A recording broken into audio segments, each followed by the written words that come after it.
Hey everyone, this is my Bitcoin node. There are many like it, but this one is mine.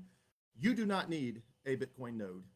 There is no reason for an average person to own one of these, although we're going to talk about what it is, why people do own them, and how do they differ from a Bitcoin miner like this little thing with the running and making noise and trying to secure and audit the Bitcoin network. Okay, so what is a Bitcoin node? A Bitcoin node contains an entire copy, this one right here, contains an entire copy of the entire Bitcoin network, all 16 years of it, trillions of dollars of value transferred over the years, billions of transactions, all of that is in this little device right here. A Bitcoin node is the official record keeper of the Bitcoin network, and there are tens of thousands of these around the world, including Bitcoin nodes running on satellites. So if you ever have to worry about, well, what happens if the Bitcoin network goes down? First of all, it's not going to. Second, you could restart the entire Bitcoin network, the entirety of it, with a single node anywhere in the world. You could restart the entire Bitcoin network, even if the internet went down, and you need one of the tens of thousands of Bitcoin nodes that exist in the world. So what does this little guy do? First of all, it's super simple. It's got a power button, and it's got a port to plug in power, and then you can connect it to your Wi-Fi, or you can plug it into like your actual physical cable for the internet. But this little guy's it keeps a log and a record, and it audits the entire Bitcoin network. Now, you may be wondering, but wait, when I talked about a Bitcoin miner, which is what this little thing is, I talk about the fact that this secures and audits the network. The reason I talk about this as securing and auditing the Bitcoin network is a miner always goes with a Bitcoin node. You cannot mine without a Bitcoin node. Now, you can run a node all day long without a Bitcoin miner. These are standalone. Anyone can run these. You do not need to be a Bitcoin miner or have Bitcoin mining equipment. But if somebody is trying to do Bitcoin mining, it always means they have a Bitcoin node, because otherwise this little blue guy would be attempting to secure a network that didn't exist or that it didn't know. So every Bitcoin miner is connected to a Bitcoin node, but every Bitcoin node is not necessarily connected to a Bitcoin miner, but they do use the Bitcoin miners because that's what's securing the network. And as always, I am vastly oversimplifying all of this. So if you're a techie, please don't harass me for being, for oversimplifying, because that's what I'm doing here.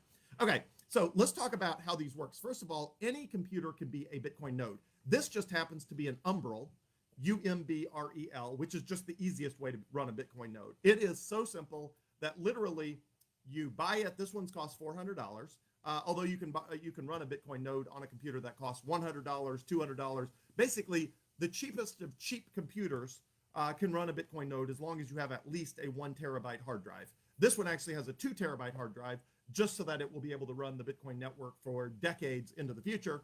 But this one costs $400. All right, so let's talk about what this thing does. So when you plug this thing in for the very first time, you connect it to your Wi-Fi, or you plug it into that cable in the back, and it downloads the entire Bitcoin network. Every single transaction that has ever happened on the Bitcoin network can be stored inside this tiny little computer. In fact, this one right here, because it's on, it's plugged into power, it's connected to my Wi-Fi, this one is running the entire Bitcoin network. 100% of the Bitcoin network is running on this computer right now. So that is that's what you can do here. It's really amazing. Okay, so and it takes and this one took between 21 hours and 23 hours to download the entire Bitcoin network, and we'll look at sort of what that looks like. So again, to recap, this logs, audits, and stores the entire Bitcoin network, every transaction in the entirety of history. This is a Bitcoin miner that secures the Bitcoin network. The world has a billion or more of these in it. There are, billions of computations, trillions, quadrillions, sextillions, septillions of computations per second on the Bitcoin network, run by things like these. The entire Bitcoin network only has, tens of thousands of these, and you only need one. So in some ways, it's, there's tens of thousands of nodes worth of redundancy, including Bitcoin nodes running on satellites. So even if something took out the entire network on Earth, these Bitcoin nodes are running on satellites, meaning there's copies of the entire Bitcoin network on satellites. Okay, so with that being said, what does this thing do? So this thing downloads the entire Bitcoin network, and every single block, more than 800,000 blocks, it downloads the block of transactions.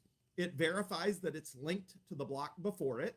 It goes through every single transaction in the entire block, making sure that no transaction is using Bitcoin that was already spent, basically verifying that every single user has the legal rights to the Bitcoin they are trying to spend in that block. It does all of that. It audits every single transaction in the entire block, which is 10 minutes worth of transactions, and then it stores it away, and then it takes the next block. And it does that, and it takes about, again, somewhere between 21 hours and 23 hours to do that for the entire Bitcoin network. You know, billions of transactions, trillions of dollars in value. It does it all in about 21 to 23 hours to audit 16 years. And then what it does now is it communicates with every other, well, with a sort of a critical mass of the other Bitcoin nodes. And every time somebody processes a transaction on Coinbase or to their BitKey device, it shares it with a Bitcoin node that looks like this, or, you know, a bigger version of this. And that Bitcoin node immediately shares it with a bunch of others, which could share it with a bunch of others. And in less than a second, all of the Bitcoin nodes in the entire world are aware of that transaction. So when you transmit something on the Bitcoin network, the nodes all chatter about it instantly. And within less than a second, all of the nodes in the entire world are aware of your transaction, and they're all in sync to make sure that you are not trying to spend Bitcoin that's already been spent, and that you've you followed all the Bitcoin rules. And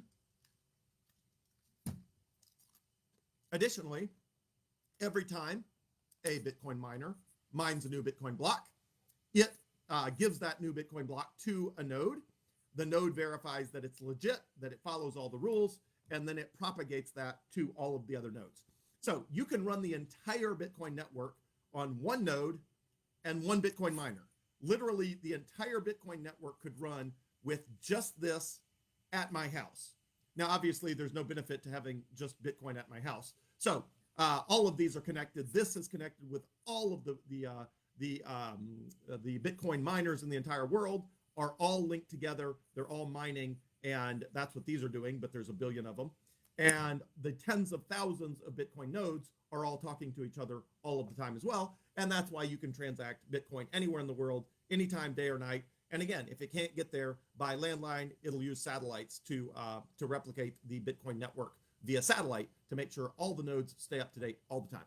Okay, so what does the back end of this look like? So I'm going to do a screen share here and show you what it looks like. Give me 1 second here to do that.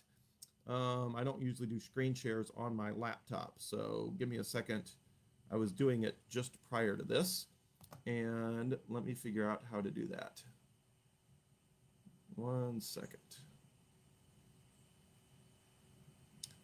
It is not immediately showing me how to do that. It's acting like it wanted me to do that before I started, but let me see if I can figure it out.